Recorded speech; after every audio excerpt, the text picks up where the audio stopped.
We're at a good spot right now.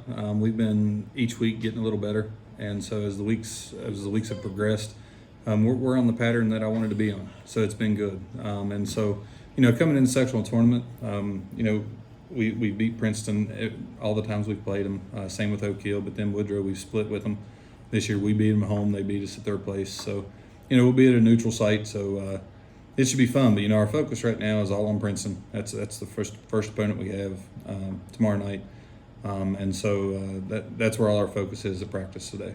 Did you come into the season with the expectations that you'd get further than you're at right now? I mean, did you think this was a state tournament type thing? If I'm being honest, no.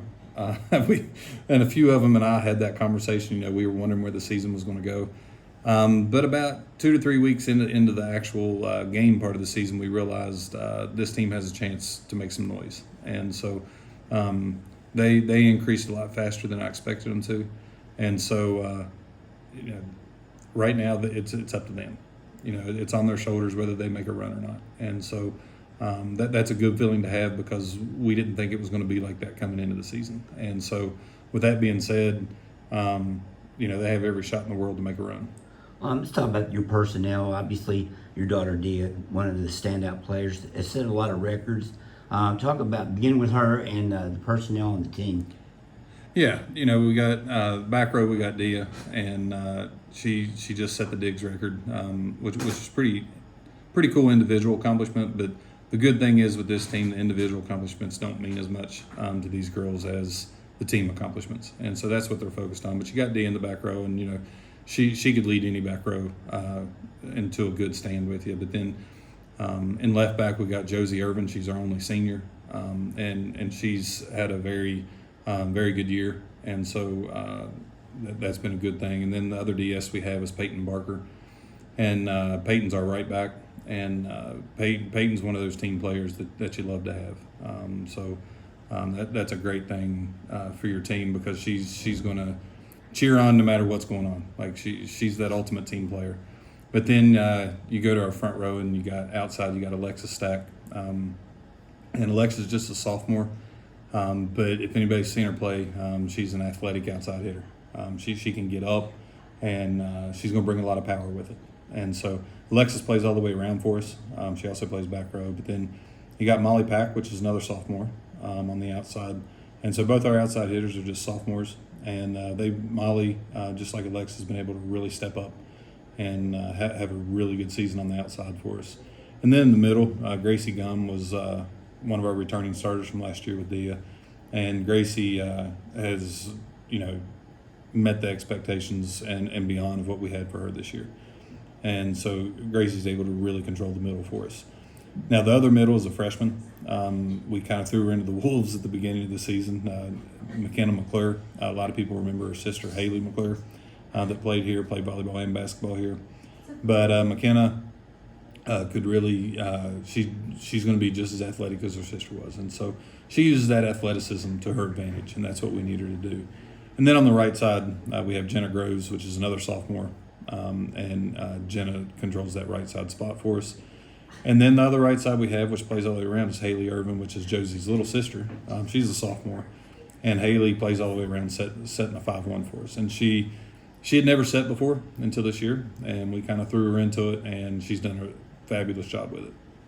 What you coached, obviously, Chad, your son, at James Monroe. Now you're coaching Dia. You've been her coach the whole time. What's the dynamic between father and athlete, like in sport like volleyball? The good thing is I try to anyway. I'm not going to say I always do, but I try to separate coach and dad because coaching on the court, I don't want to take that home with us. Whether it was a bad day, good day, whatever it was, I want to be dad at home more than I am coach. And so when we leave the gym, we travel in the same vehicle together. So when we leave the gym, we try to keep it dad and daughter, not coach and daughter. But I'll be honest, on the court, it's a blast. I love being able to coach my daughter, and to see the success that she's having is even better.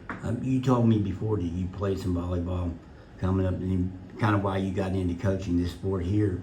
How are you proud that you followed your footsteps a little bit And like a lot of sons and fathers Yeah. in basketball, she's kind of followed your run being a volleyball. Yeah, when Shad was born, that was my first year coaching, and the coach that used to coach here at East is the one I got into playing doubles with a lot, and so he got me into this the year Shad was born, and I just kind of stuck with it.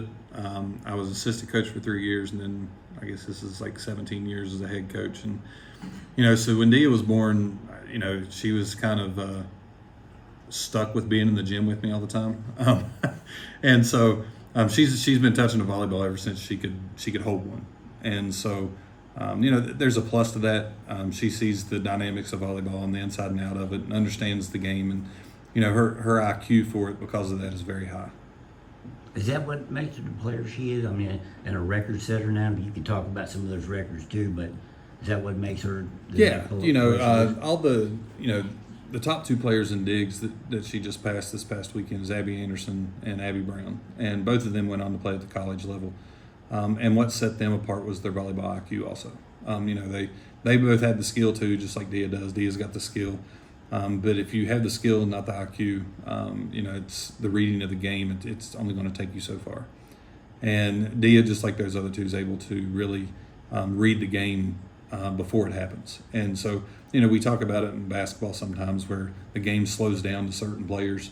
That's what I feel like it is with Dia. I feel like she's, the game has slowed down for her where she's able to read it before other people are. And so obviously you'd like this team to make it to the state tournament now that they're ahead of where you thought they were. Yes. You think that's more of a goal at this point now that you can do that, especially the fact you split with Woodrow. Yes. It's 100% goal. And like I said, at the beginning of the season, I didn't think I would say that, but it's 100% a goal now. But just because they know they can. Now, does it mean it'll happen? No. I mean, you got to earn everything you do. And so, but it's definitely a goal with the team. We've talked about it the past couple of weeks. And so the goal right now is to try to win sectionals. I don't want them to look too far past that. And so because, you look too far past that, a lot of things can happen. And so that's why today at practice we've got to focus on Princeton and Woodrow just in case we win the first one. We're going to have to play a second game tomorrow night. So you kind of have to split your practice and play a little bit of both. But the main focus is Princeton right now. All right, Matt, I appreciate it. Thank you, Dave. Always nice.